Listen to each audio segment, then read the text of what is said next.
Om Swastiastu. Assalamualaikum warahmatullahi wabarakatuh. Salam sejahtera untuk kita semuanya. Shalom, nama budaya. Bapak, Ibu, dan adik-adik yang keperawatan Stikes Bina Husada Bali. Pada video kali ini, saya Nilu Putu Denintasari akan berusaha untuk menampilkan materi terkait lanjutan dari video yang pertama, yaitu karakteristik dan manfaat proses keperawatan, serta beberapa teori-teori keperawatan yang berkaitan dengan proses keperawatan. Nah, adapun beberapa topik presentasi yang akan ditampilkan dalam video ini, yang pertama adalah karakteristik proses keperawatan, kemudian manfaat dari proses keperawatan, dilanjutkan dengan beberapa teori keperawatan, yaitu yang pertama konsep keperawatan dari Florence Nightingale, model FHMP dari Gordon, dan yang terakhir adalah teori dari Abraham Maslow. Nah, kita mulai dari topik yang pertama, yaitu karakteristik proses keperawatan. Ada beberapa karakteristik dari proses keperawatan. Yang pertama adalah terbuka dan fleksibel. Jadi, seperti video yang pertama, proses keperawatan ini bisa berubah sewaktu-waktu karena bisa saja terjadi perubahan respon dari klien. Maka dari itu memberikan perubahan terhadap diagnosis, rencana, tindakan, dan implementasi yang diberikan itu sangat wajar karena akan terjadi perubahan sewaktu-waktu terhadap respon dari klien. Nah, fleksibel karena semua rencana yang telah disusun itu tidak serta-merta harus sesuai dengan hal yang harus kita laksanakan seluruhnya, tetapi harus melihat juga perubahan dan perkembangan kondisi dari klien pada saat kita memberikan intervensi. Kemudian yang kedua adalah dilakukan melalui pendekatan individual. Tentu saja kita harus melihat klien itu secara individual yang utuh dan berbeda antara satu individu dan individu lainnya. Jadi kita tidak bisa menyamakan respon satu orang klien dengan satu klien dengan klien lainnya. Dan ada banyak hal juga dari klien yang bersifat individual dan merupakan privasi. Pada situasi seperti ini, maka dibutuhkan suatu pendekatan yang bersifat individual kepada klien. Kemudian perawat juga harus bisa membina hubungan saling percaya dengan klien dan juga keluarga tentunya. Yang ketiga adalah penanganan masalah yang terencana. Tentu saja seperti yang video sebelumnya, bahwa diagnosis ataupun proses keperawatan ini adalah suatu hal yang terencana. Setelah masalah keperawatan ataupun diagnosis ditemukan yang ditunjang oleh data-data senjang lainnya, selanjutnya adalah disusun suatu perencanaan yang berdasarkan pada ilmu keperawatan yang kokoh dan juga critical thinking dari perawat, yang terdiri dari kriteria hasil dan rencana intervensi yang akan kita lakukan. Kemudian yang selanjutnya adalah merupakan siklus yang saling berhubungan. Jadi sebetulnya proses keperawatan ini tidak bisa dipisah-pisah antara pengkajian, kemudian selanjutnya diagnosis sampai dengan evaluasi. Jadi ketika kita memang sudah menemukan data dasar dari pengkajian yang memang sudah komprehensif dan sudah mewakili dari kondisi klien, maka kita akan menemukan suatu diagnosis keperawatan yang tepat untuk klien. Nah, diagnosis dan juga hasil pengkajian dan juga diagnosis yang sudah tersusun dengan baik itu akan memberikan gambaran atau kita akan bisa menyusun rencana keperawatan yang baik juga.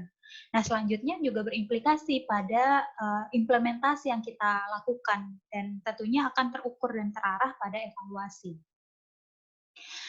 Selanjutnya adalah mempunyai arah dan tujuan. Pastinya setelah kita menyusun rencana, kita memiliki arah dan tujuan yang jelas atas rencana ataupun proses keperawatan yang kita susun. Jadi perencanaan yang disusun memiliki arah dan tujuan yang akan dicapai dalam batasan waktu tertentu. Jadi kita memiliki batasan waktu tertentu untuk menyelesaikan suatu masalah atau suatu kriteria hasil yang ingin kita capai. Misalnya 3 kali 24 jam.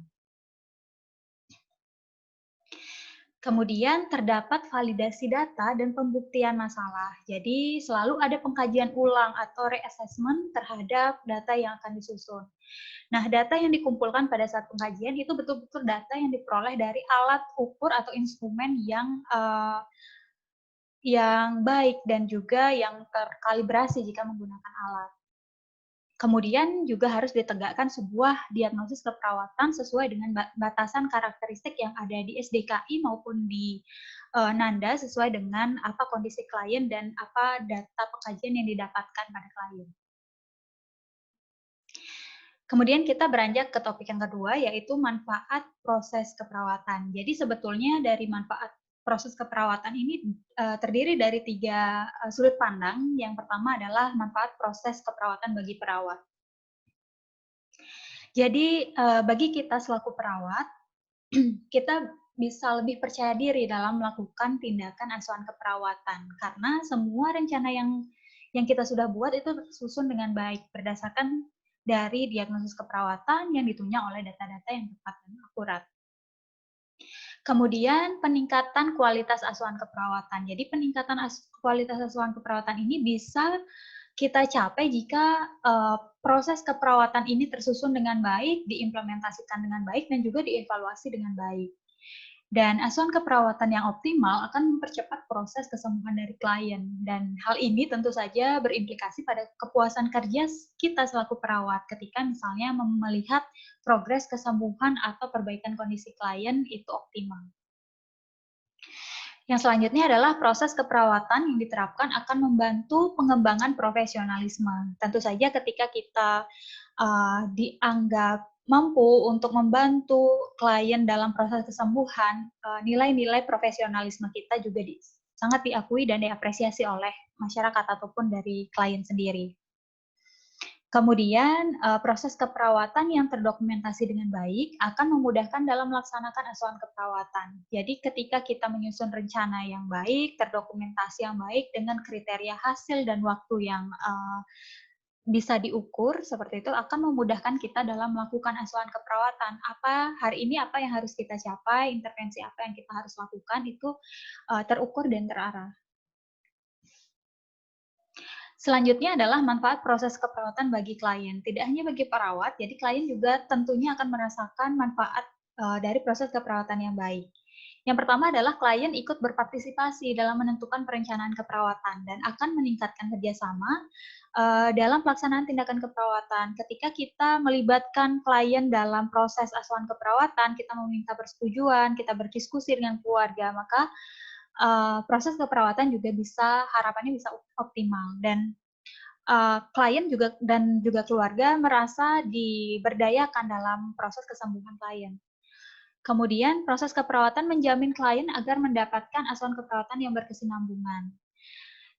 Selanjutnya adalah mencegah terjadinya duplikasi tindakan dan kekurangan dari tindakan. Jadi ketika kita mendokumentasikan dengan baik, kemudian ketika kita mendokumentasikan respon-respon klien apa yang dirasakan pada saat menerima intervensi atau mungkin ketidakcocokan ketika menerima intervensi tertentu, hal itu akan sangat minimal sekali terjadi duplikasi tindakan atau kekurangan-kekurangan tindakan jika proses keperawatan juga didokumentasikan dengan baik. Kemudian yang selanjutnya adalah klien akan mendapatkan kualitas layanan asuhan keperawatan yang prima. Tentu saja ketika kita menyusun intervensi yang baik, implementasi dari rencana yang sudah kita buat itu juga akan meningkatkan kualitas layanan asuhan keperawatan, sehingga berimplikasi pada kepuasan klien. Selanjutnya adalah manfaat proses keperawatan bagi institusi kita bekerja, baik itu di rumah sakit maupun di vaskes primer ataupun puskesmas. Yang pertama terjadi kepuasan klien, sehingga akan menyebabkan klien menjadi pelanggan tetap rumah sakit ataupun puskesmas setempat. Jadi peningkatan jumlah kunjungan, kemudian peningkatan kepercayaan dari klien dan juga keluarga itu sangat berimplikasi juga pada layanan rumah sakit ataupun puskesmas. Kemudian dengan sendirinya klien juga akan menceritakan kepuasannya kepada orang-orang sekitarnya, tetangganya, keluarga lainnya, sehingga yang lainnya juga berkeinginan untuk mendapatkan layanan kesehatan di fasilitas tempat kita bekerja. Kemudian yang selanjutnya adalah meningkatkan jumlah klien yang menjadi pelanggan berkaitan dengan manfaat yang sebelumnya. Jadi peningkatan dari jumlah pelanggan tentu saja akan berimplikasi juga pada peningkatan pendapatan rumah sakit ataupun puskesmas tempat kita bekerja. Nah, itu adalah tadi karakteristik dan juga manfaat dari proses keperawatan. Selanjutnya kita akan berdiskusi terkait dengan konsep keperawatan dari Florence Nightingale yang seperti kita tahu bahwa Florence Nightingale ini merupakan ibu dari keperawatan kita atau yang pertama kali menemukan ilmu keperawatan dan mengembangkannya dalam dunia keperawatan.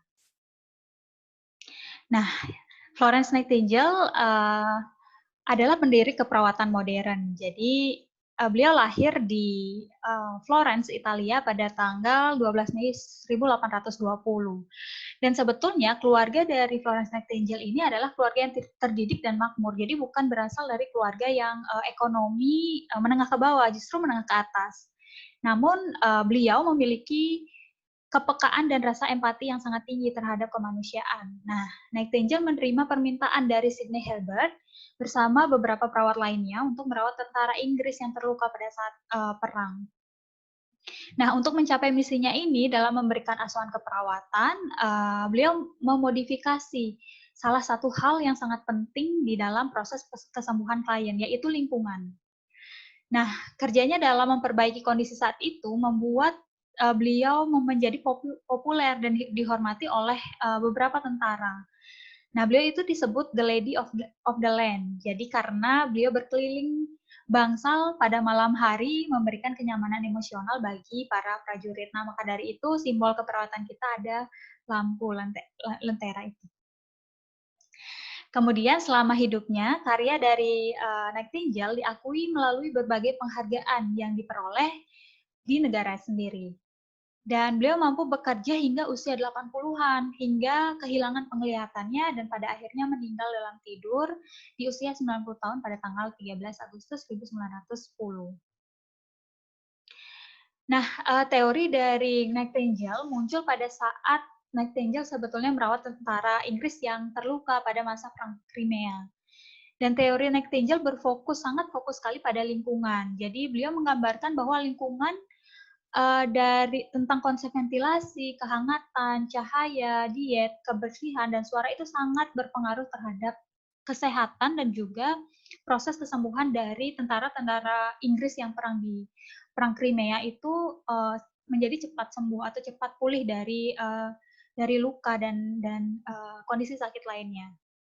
5 komponen penting dalam lingkungan yang sehat menurut beliau meliputi udara yang bersih, air yang bersih, drainase yang efisien, kebersihan ruangan, dan juga pencahayaan yang baik. Nah, perawat juga pada saat itu harus memeriksa suhu tubuh klien melalui palpasi pada ekstremitas.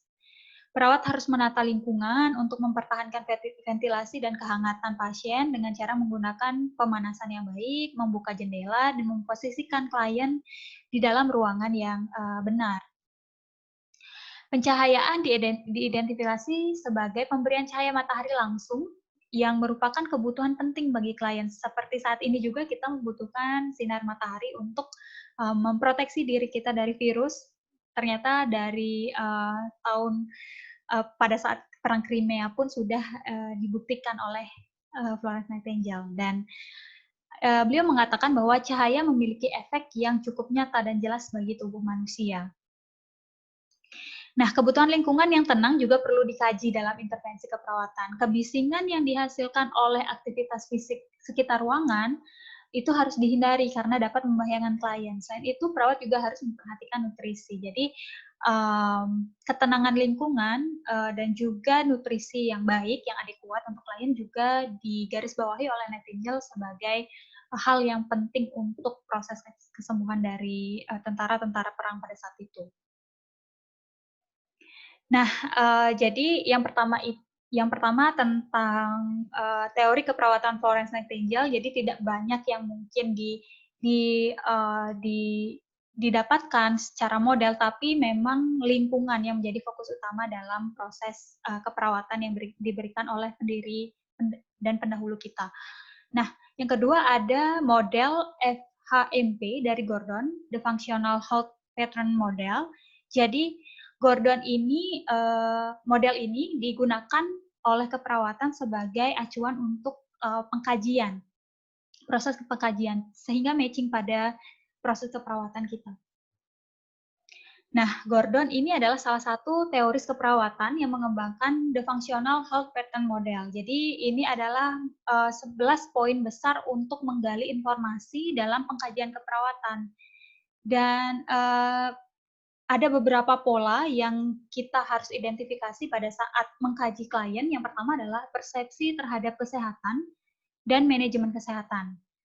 Kemudian pola aktivitas dan latihan, pola istirahat dan tidur, pola nutrisi dan metabolik, pola eliminasi, pola kognitif dan perseptual, pola konsep diri, pola coping dan adaptasi, pola seksual dan reproduksi, pola hubungan peran, dan pola nilai dan kepercayaan. Jadi 11 hal ini nantinya Bapak Ibu dan adik-adik semuanya akan dapatkan lebih dalam lagi ketika menerima topik perkuliahan tentang pengkajian. Jadi akan dibahas satu persatu apa saja yang harus dikaji di pola persepsi terhadap kesehatan dan manajemen kesehatan dan lain sebagainya.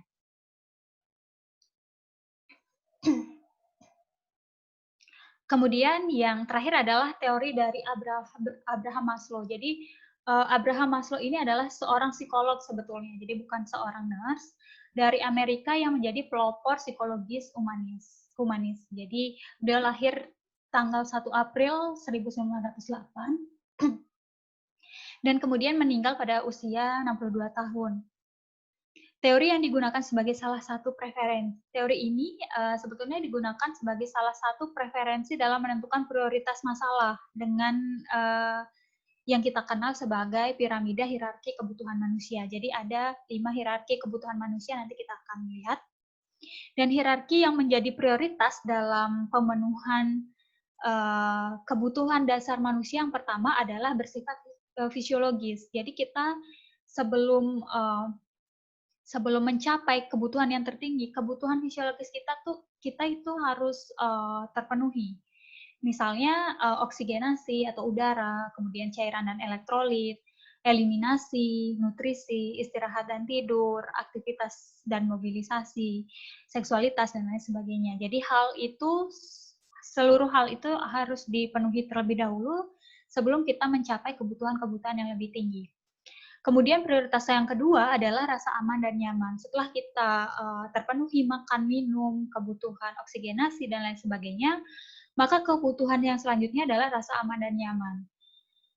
Kemudian dilanjutkan dengan cinta, kasih, dan sayang di prioritas yang ketiga. Dan prioritas selanjutnya adalah kebutuhan harga diri, dan yang terakhir, yang tertinggi adalah aktualisasi diri. Nah, kita lihat berikut adalah piramida yang berdasarkan teori dari Maslow. Yang pertama, yang paling bawah adalah kebutuhan fisiologis. Jadi kebutuhan sandang, pangan, papan, dan kebutuhan BAB, BAK, bernafas, dan lain sebagainya harus terpenuhi terlebih dahulu sebelum kita beranjak untuk memenuhi kebutuhan-kebutuhan yang lebih tinggi lagi. Yang kedua adalah rasa aman dan nyaman atau keamanan dan keselamatan, yaitu kebutuhan akan rasa aman seperti bebas dari penjajahan, bebas dari ancaman, bebas dari rasa sakit, bebas dari teror, dan semacamnya. Kemudian setelah itu kita beranjak ke kebutuhan cinta dan kasih sayang atau kebutuhan dari sosial. Jadi pada tingkatan ini, seseorang membutuhkan untuk mengikatkan dirinya pada kelompok sosial tertentu atau mengidentifikasi dirinya pada kelompok-kelompok tertentu. Yaitu kebutuhan seperti memiliki teman, memiliki keluarga, kebutuhan cinta dengan lawan jenis, misalnya suami istri, dan lain sebagainya. Nah, selanjutnya ketika kebutuhan fisiologis, keamanan, dan keselamatan, dan sosial telah terpenuhi, beranjak ke kebutuhan yang lebih tinggi, yaitu harga diri. Jadi harga diri ini adalah kebutuhan tentang kepercayaan diri, kemudian prestasi ketika kita misalnya sekolah, mencapai suatu prestasi tertentu, itu kebutuhan terhadap harga diri kita itu sudah bisa dikatakan sudah terpenuhi. Kemudian menghormati dan dihormati oleh orang lain. Nah, yang paling tinggi adalah aktualisasi diri. Jadi aktualisasi diri ini adalah dalam kebutuhan ini membuat kepuasan terhadap diri sendiri. Jadi ada pengakuan dari orang lain yang menimbulkan rasa puas terhadap diri kita sendiri. Jadi itu adalah aktualisasi diri. Nah, Berikut adalah daftar referensi yang saya gunakan dalam materi di video yang kedua ini. Jadi ada Ellie Asmadi, Budiono, Hosier, Fauset, dan lain sebagainya. Jadi tidak jauh berbeda sebetulnya dengan materi yang sebelumnya. Jadi Bapak, Ibu, dan adik-adik semuanya bisa mengakses dan menggali lebih dalam lagi tentunya dalam daftar referensi berikut ini. Dan terima kasih, saya Niluputri Nitasari. Dalam video kedua kali ini mohon maaf jika ada kesalahan dan kekurangan. Om Santi Santi Santi Om. Wassalamualaikum warahmatullahi wabarakatuh. Salam sejahtera untuk kita semuanya. Shalom. Nama budaya.